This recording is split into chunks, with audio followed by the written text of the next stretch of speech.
서로 인사하겠습니다. 샬롬, 샬롬.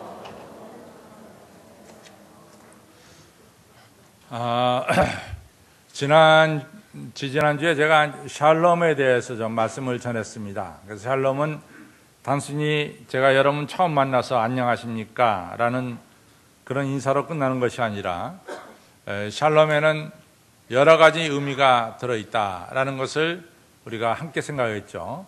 그래서 교회당을 건축하고 준공할 때도 샬롬이고, 또 정확한 추구도 샬롬이라는 말을 쓰게 되고, 또 병든 자가 고침받았을 때도 샬롬이고, 또 풍성한 추수를 거둘 때도 샬롬이고, 전쟁에서 승리를 거둘 때도 샬롬이고, 또 우리 자녀들이 좋은 신랑들 또 신부들을 만나서 가정을 이루게 되는 것도 샬롬이다, 이런 말씀을 드렸습니다.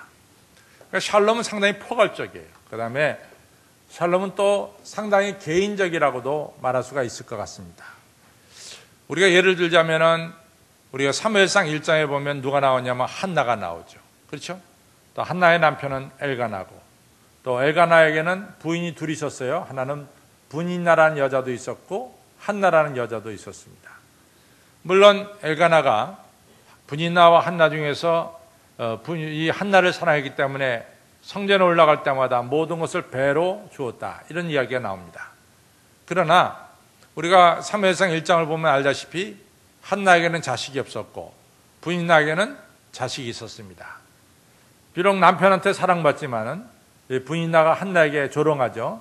너는 아기도 못 낳는 여자가 뭐 성전에까지 올라가려고 그러냐, 이러면서 조롱할 때가 종종 있었습니다.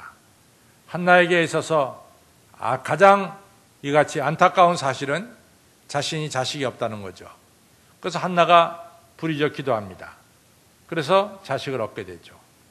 이럴 경우에 한나에게 있어서 샬롬은 뭡니까?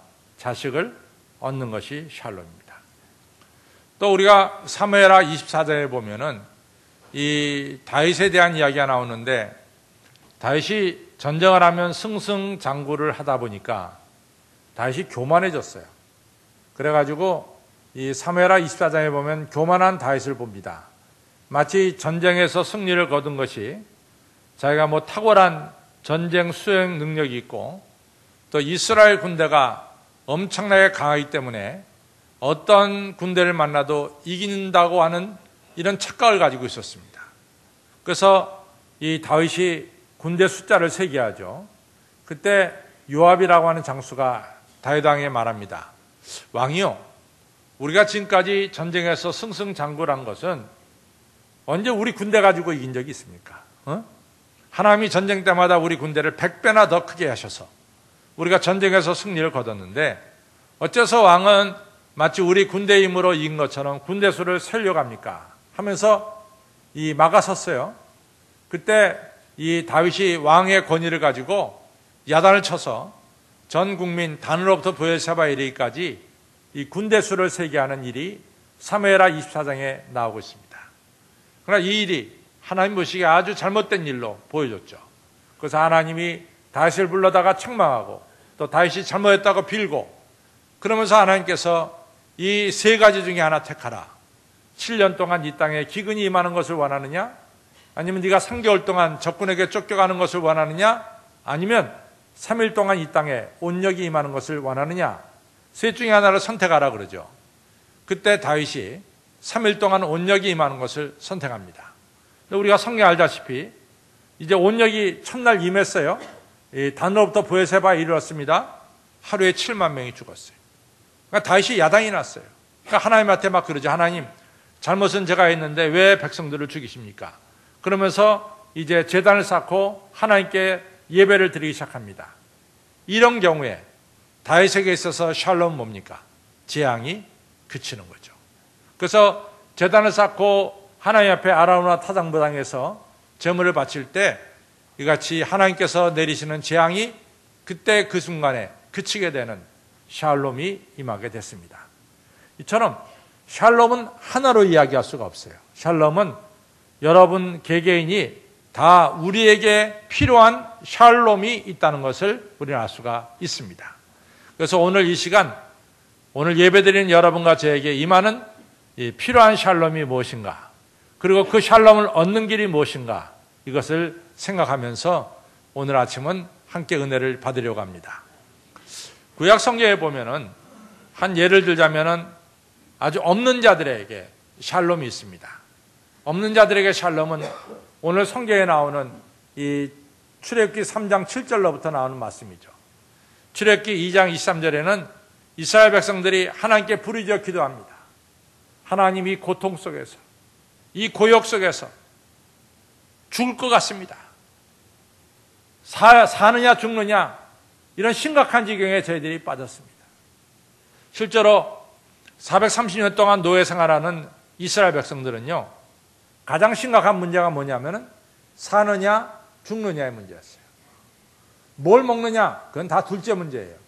가장 심각하게 찾아오는 것이 생존의 문제입니다. 그래서 우리가 이제 애굽 땅에 살고 있는 이스라엘 사람들을 세 가지로 표현하잖아요. 첫째는 정치적으로는 어느 누구도 그 사람들을 돌봐줄 사람이 없습니다. 그 다음에 경제적으로는 너무 가난합니다. 사회적으로는 맨 밑바닥에 이같이 지내는 사람들이었어요. 그래서 누구든지 이 이스라엘 사람들을 죽인다 한들 살인자가 되지 않습니다. 그냥 그들은 농기구에 불과하기 때문에 누가 죽여도 그냥 죽는 것으로 끝나는 거예요. 어디 하소연할 데가 없어요. 그러니까 그 사람들에게 있어서 가장 중요한 것은 뭐냐? 하나님, 내가 지금 살고 싶습니다. 내 생명을 보존해 주십시오. 이것이 바로 그들에게 있어서의 샬롬이었습니다. 여러분들, 사사기 우리가 6장 7장에 보면은 이스라엘 백성이 가나안 땅에 들어갔지만 미디안 족속들에게 항상 당하죠. 그래가지고 추수 때만 되면은 메뚜기 때처럼 미디안 사람들이 들어와서 이스라엘 사람의 추수를 다 뺏어가는 거예요. 그러니까 정말 먹을 것이 없어요. 그러니까 이스라엘 사람들이 하나님께 그럽니다. 하나님, 정말 못 살겠습니다. 먹을 것이 없습니다. 이것이 이제 사사기 6장 7장에 나오죠. 또 이제 이스라엘 왕국이 세워지기 바로 직전인데 우리가 사무엘상 7장에 보면은 또 블레셋 군대가 엄청나게 쳐들어와서 이스라엘 땅을 점령하고 이스라엘 사람 죽입니다. 이때 이스라엘 사람들이 사느냐 죽느냐는 이런 심각한 지경에 빠졌습니다. 바로 이런 경우들, 생존에 위험이 있는 경우들, 이런 경우에 이스라엘 사람들이 샬롬을 얻기 위해서 한 일이 뭐냐? 부르짖었습니다. 오늘 출애굽기 3장에서도 이스라엘 백성들이 하나님께 부르짖었다라고 말씀하고 있어요. 또 사사기 6장 7장에서도 미디안 족속에게 고난받는 이스라엘 백성들이 하나님께 부르짖었다, 이렇게 말씀하고 있어요. 또 사무엘상 7장에도 이스라엘 백성들이 선지자 사무엘에게 찾아가서 말씀하기를, 선지자 스님, 우리를 위해서 기도해 주십시오. 우리를 위해서 하나님께 부르짖어 기도해 주십시오. 부르짖어 기도했다는 거죠. 그런데 중요한 사실은 이같이 이스라엘 백성들이 부르짖어 기도할 때 하나님께서 그 부르짖음을 들으시고 응답하셨다는 사실이에요. 생존의 문제에 있을 때 하나님께 부르짖었더니 하나님께서 들어주시고 모세를 보내주셨고, 또 사사기 6장 7장에서는 이스라엘 백성들이 부르짖음에 하나님께서 기드온 사사를 보내주셨고, 사무엘상 7장에서 하나님께 부르짖었더니 하나님께서 블레셋을 물리쳐 주셨습니다. 그러니까 샬롬을 얻는 길이 뭐냐? 우리가 생존의 문제, 사느냐 죽느냐의 문제에 있어서 우리가 샬롬을 얻는 길이 뭐냐? 그것은 부르짖음에 있다라고 하는 사실입니다. 그래서 정말로 없는 자, 생존의 문제에 부닥친 자들이 부르짖을 때 하나님은 그 부르짖음을 들어주시고 응답해 주시는 하나님이심을 알 수가 있습니다. 저 따라서 부르짖음은 하나님의 응답을 가져오고 우리에게 샬롬이 임한다. 믿으시면 아멘 하세요. 그러니까 여러분들이 생존의 문제에 있을 때 하나님께 부르짖어 기도하시기를 바랍니다. 여러분들 아시다시피 이제 마가복음 10장에 소경 바디메오가 나오잖아요. 디메오 아들 바디메오가 나오죠. 좋은 집안의 아들로 태어났는데 소경이 돼서 집에서 쫓겨났어요. 거러지 생활합니다. 소경 바디메오에게 예수님이 여리고에 온다는 소식을 듣고 그가 한 일이 뭡니까? 다윗의 자손 예수여, 나를 불쌍히 여기소서. 옆에 있는 사람들이 야, 이 거지 아침부터 왜 떠드냐?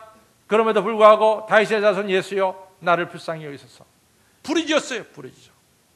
하나님은 그 부르짖음을 들어주시고 예수님은 소경 바디메의 눈을 뜨게 해주셨습니다. 마태복음 15장에서도 이 수르보니게 여인이 예수님을 찾아왔죠. 다윗의 자손 예수여, 나를 좀 불쌍히 여겨주십시오. 내 딸의 귀신 들려 흉악히 되었습니다. 물에도 불에도 들어갑니다. 내 딸을 살려주십시오. 아무리 부르짖어도 예수님께서 대답을 하지 않습니다. 제자들이 말합니다. 예수님, 저 여자가 예수님을 찾고 있습니다. 예수님 말씀하기를 나는 이스라엘 집에 잃어버린 양을 찾으러 왔지 이 이방인을 찾으러 온 것이 아니다. 이런 이야기를 했음에도 불구하고 이 여인은 계속해서 부르짖어 기도했어요. 그랬더니 예수님께서 돌아보시고 하신 말씀이 이 자식들에게 줄 떡을 개들에게 던짐이 마땅치 않다. 너는 이방인들 개들에게 내가 은혜를 베푸는 것이 합당치 않다. 이런 말씀을 하셨어요. 그러니까 이 여인이 또 거기서 물러서는 게 아니라 예수님, 개들도 주인의 상에서 떨어지는 부스러기를 먹고 삽니다. 그러니까 나에게 긍휼을 좀 베풀어 주십시오. 예수님이 그 얘기를 듣더니 여자야, 내 믿음이 크도다. 내가 이스라엘 중에 이만한 믿음을 만나보지 못했다. 네 아이가 노임을 얻었느니라. 그 딸이 그 즉시로 이 귀신 들린 병에서 노임을 얻는 샬롬의 축복이 임했습니다. 여러분들, 우리 개개인의 가정에 정말로 샬롬을 원하십니까? 그 샬롬을 원하시면 제일 먼저 할 일이 뭡니까? 부르짖어 기도하는 거예요. 그때 하나님께서 응답해 주실 줄로 믿습니다. 그 다음에 성경은, 구약 성경은 이처럼 없는 자, 생존의 위험에 있는 자에게 내리시는 샬롬을 말씀하고 있고, 동시에 있는 자, 가진 자들에게 내리는 샬롬을 말씀하고 있습니다. 가진 자, 있는 자들은 더 이상의 생존의 문제는 문제가 없습니다. 사느냐 죽느냐 문제가 없는 거죠. 가진 자들은. 그렇죠? 그래서 한 예를 들자면은 우리가 누가복음 12장에 보면 어느 부자가 나오잖아요. 근데 부자가 농사를 졌는데 엄청나게 추수하게 됐죠. 근데 추수물을 자기의 가지고 있는 기존 창고에 넣을 수가 없어요. 원체 많으니까. 그러니까 이 부자가 어떻게 합니까? 우리가 창고를 크게 해서 이 걷어둔 곡식을 창고에 집어넣자. 그리고 여러 해 동안 놀고 쉬고 먹고 즐기자. 이렇게 얘기하죠. 그렇죠? 근데 이 가진 자의 이야기 속에서 우리는 몇 가지 정확한 것을 볼 수 있어요. 첫째는 이 가진 자의 이야기 속에는 부정적인 게 없어요. 왜냐하면 추수가 너무 잘 된 게 긍정적인 게 아니에요. 얼마나 많이 됐으면은 기존 창고에 들일 수가 없어요. 그러니까 창고를 크게 짓고 거기다 쌓아두자. 다 긍정적인 겁니다. 그 다음에 여러 해 동안 쉬고 먹고 즐기자. 아무것도 잘못된 게 없어요. 그렇죠? 또 가진 자에게서 샬롬은 뭐가 샬롬이냐? 현 상태가 유지되는 게 샬롬이에요. 그렇잖아요? 현 상태가 변화되는 걸 원치 않아요. 현 상태가 그대로 더 잘 되기를 원하는 게 가진 자들에게 있어서 샬롬입니다. 지금 우리가 살고 있는 삶의 환경이 바뀌는 것을 별로 원치 않습니다. 가진 자들의 샬롬은 지금 우리가 누리고 있는 것이 계속해서 유지되는 것이 우리가 바라는 샬롬이다. 이렇게 볼 수가 있습니다. 또 한 가지, 없는 자와 가진 자의 특징은 뭐냐? 없는 자는 죽기 살기 위해서 뭡니까? 죽은 자 살기 위해서 어떻게 합니까? 부르짖어요. 근데 이미 가진 자들은 부르짖을 필요가 없어요. 더 부르짖을 필요가 없습니다. 뭐만 있느냐? 독백만 있는 거야. 혼자서만 얘기합니다. 혼자서 그러는 거 아니에요. 창고에 잘 쌓아뒀으니까 여러 해 먹고 마시고 즐기자. 혼자 얘기하는 겁니다. 그러니까 없는 자와 가진 자가 찾는 이러한 샬롬은 좀 다른 거죠. 없는 자, 이 생존의 위험에 빠진 자에게 샬롬은 부르짖어서 뭡니까? 사는 데 목적이 있어요. 가진 자에게서 샬롬 뭡니까? 별로 부르짖지 않습니다. 그러나 현 상태가 유지되는 것을 원하는 것이 가진 자들의 샬롬입니다. 그런데 이스라엘 역사 속에 이 가진 자들의 샬롬이 있었어요. 어느 때 있었느냐? 다윗 왕 시대에 있었고 또 솔로몬 왕 시대에 있었고 또 여러분들 북이스라엘 역사 속에는 여로보암 2세 요아스의 아들 여로보암 주전 786년서부터 746년 이 사이에는 이스라엘도 가진 자들의 샬롬이 있었습니다. 왜냐하면 다윗 왕 때 너무 잘 살았어요. 이스라엘을 괴롭히는 나라가 없어요.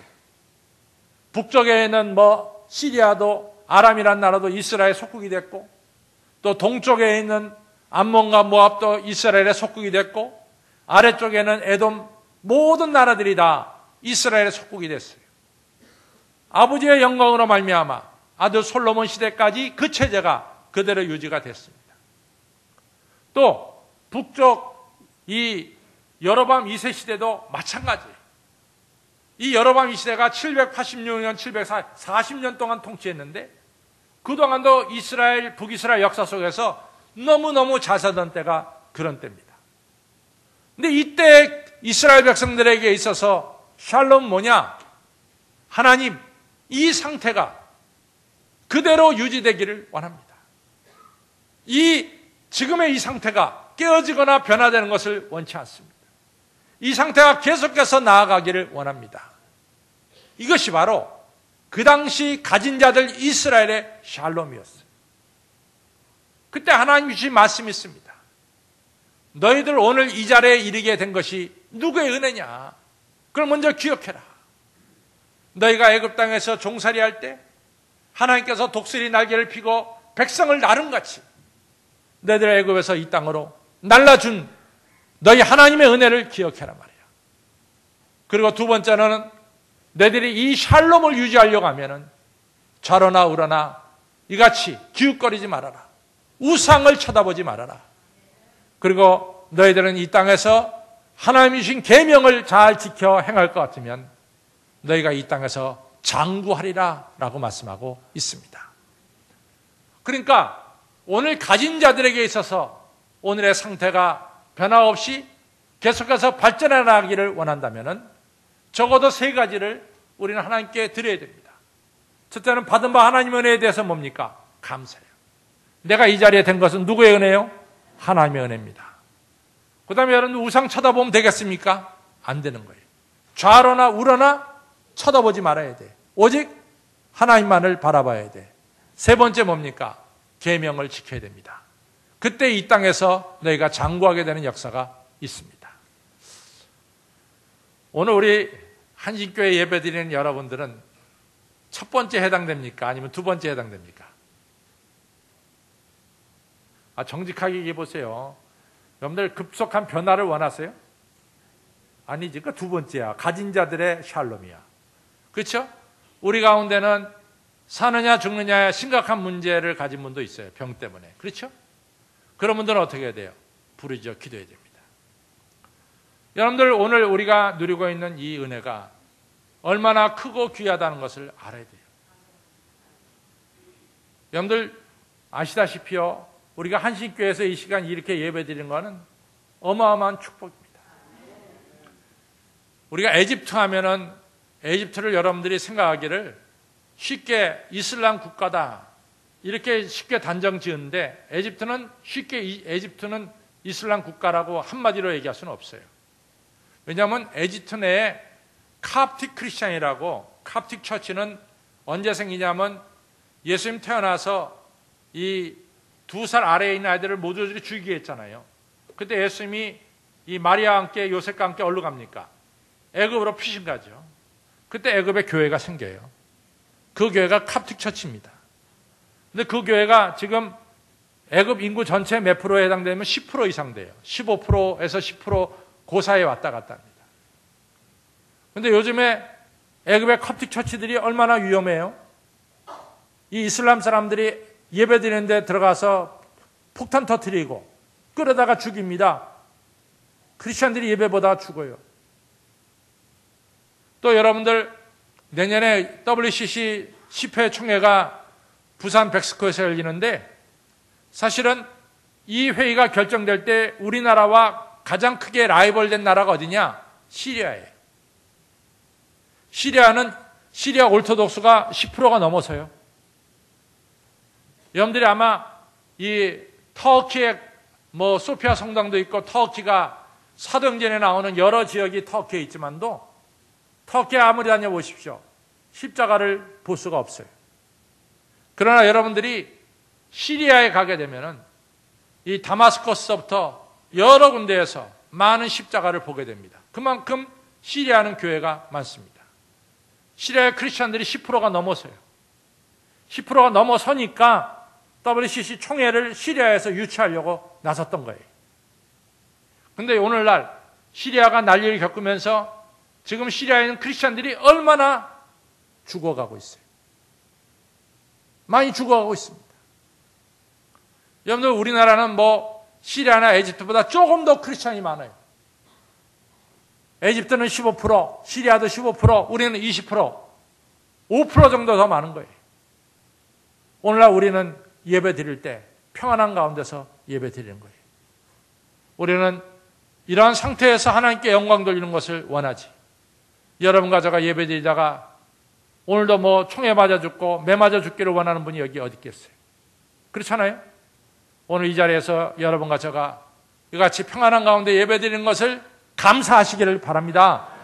이 상태가 더욱더 장구하게 되기를 바랍니다. 그 구약성경의 핵심이 뭐예요? 네가 하나님이신 젖과 꿀이 흐르는 땅에서 장구하기를 원하느냐? 장구하는 샬롬을 원하느냐? 그러면은 너희를 이 땅에 불러들이는 하나님의 은혜를 기억하고 절대로 잘하나 우러나 치우치지 말고 우상을 섬기지 말아라. 하나님이 너에게 주신 계명을 지켜 행하라고 말씀하고 있어요. 그래서 오늘날 여러분들 가운데 있는 자, 가진 자, 그렇게 변화되기를 원치 않는 우리 성도들이 있다면 지금 이 자리에 있는 하나님의 은혜를 기억하시기를 바랍니다. 우상 섬기지 마세요. 그리고 오직 하나님의 계명을 잘 지켜 행하시기를 바랍니다. 그러면 이제 이 시간 중요한 건 뭐냐? 21세기에 살고 있는 우리가 정말로 바라는 샬롬은 뭐냐 하는 거예요. 우리에게 필요한 샬롬은 뭐냐? 중요한 것은 우리는 변화되어야 됩니다. 여러분과 제가 생존의 위험이 없다 할지라도 우리는 날마다 그리스도를 닮아가는 변화되는 생활을 해야 되는 거예요. 절대로 현 상태에 머물러 있겠다라는 생각은 버리시고 우리가 주님을 닮아가기 위해서 변화되어야 된다라고 하는 사실이에요. 조금 이것이 중요한 얘기인데 이 변화되기를 원하는 걸 갖다가 우리가 뭐라 그러냐? 굉장히 레디칼하다 그래요. 현재 상태는 아니다. 변화되어야 된다. 이걸 레디칼하다. 굉장히 급진적이다라고 얘기하죠. 또는 프로그레시브하다. 진보적이다. 이렇게 얘기합니다. 그 다음에 현 상태가 좋다. 이대로 유지되면 좋겠다. 현 상태를 유지시킨다. 이걸 갖다 컨설버티브라고 그러죠. 그러니까 진보와 보수가 이렇게 돼 있는 거예요. 진보는 변화를 원하고 보수는 현 상태를 유지하기를 원하는 거예요. 그러니까 중요한 것은 우리들의 신앙은 이 두 개가 다 필요해요. 변화도 필요하고 우리가 지금 누리고 있는 이 예배, 이 자리도 계속해서 유지되기를 원하는 거예요. 우리 하나만 있으면 안 돼. 우리는 모두 있어야 돼요. 진보도 있어야 되고 우리는 모두 있어야 돼. 보수도 있어야 돼. 왜 진보가 있어야 되느냐? 우리는 그리스도를 향해서 닮아가기 위해서 우리에게는 변화가 필요한 거예요. 그러니까 우리가 변화하기 위해서 여러분과 저는 부르짖어 기도해야 될 줄로 믿습니다. 우리가 예배당을 새로 짓자는 것도 뭡니까? 변화죠. 변화 아닙니까? 이 상태가 아니라 우리가 새롭게 져서 더 하나님께 영광을 돌리겠다는 뭡니까? 변화 아니에요. 그러니까 이 변화를 위해서 우리가 할 일은 뭡니까? 부르짖어 기도해야죠. 또 여러분과 제가 오늘 누리고 있는 이 은혜를 다 잃어버렸으면 좋겠어요? 아니면 이 은혜와 이 축복을 더욱더 견고하게 유지해 가면서 살았으면 좋겠습니까? 정직하게 얘기하세요. 다 속으로는 변화되기를 원치 않으면서도 말이죠. 그렇잖아요? 우리가 성경 말씀 앞에서는 진실해야 된다. 우리의 마음이 뭡니까? 급격하게 변화되는 것을 별로 원치 않아요. 여러분도 굉장히 변화되기를 원하는 것 같아요. 한번 이렇게 세울까요? 변화시킬까? 그렇지 않지 않습니까? 그러기 위해서는 뭡니까? 하나님의 은혜를 기억하시기를 바랍니다. 우상숭배 되겠어요? 아닙니다. 저러나 우러나 치우치지 말고 오직 믿음의 주에 온전케 하신 이인 예수님만을 바라보시기를 바랍니다. 그리고 하나님 말씀 계명을 지켜나가시기를 바랍니다. 우리 한식교회는 다 포함된 거예요. 우리 한식교회는 하나님의 영상을 담기 위해서 변화하는 교회, 계속해서 하나님의 영광을 드러내는 이런 보수적인 교회, 진보와 보수가 하나로 묶여서 하나님의 영광을 드러내는 여러분과 저가 다 되시기를 주님의 이름으로 축원합니다. 기도하겠습니다. 거룩하시고 자비로우신 하나님 감사합니다. 오늘도 우리가 부르짖어 기도할 때 언제나 우리의 기도를 들어주시고 응답해 주시는 좋으신 하나님 감사합니다. 생존의 위험이 있을 때 눈물 뿌려 부르짖어 기도할 때 그 기도를 늘 들어주시는 주님을 저희들 꼭 체험할 수 있도록 성도님들 축복해 주시고 부르짖는 기도가 있게 하여 주옵소서. 아버지 하나님, 우리 가운데 또한 하나님 아버지시여 이 귀한 땅에서 더욱더 하나님께 영광 돌리며 살기를 원합니다. 오늘 이 자리까지 인도하신 하나님의 은혜를 기억하고 그리고 오직 하나님 한 분만을 섬기며 계명에 순종하며 나아가는 저희들이 돼서 주님을 향해 닮아가는 변화하는 교회, 계속해서 하나님께 영광 돌리는 하나님의 교회로, 하나님의 성도로 나아가도록 머리 숙인 성도님들을 축복하여 주시옵소서. 감사하며 예수님 이름으로 간절히 기도를 싸움나이다. 아멘.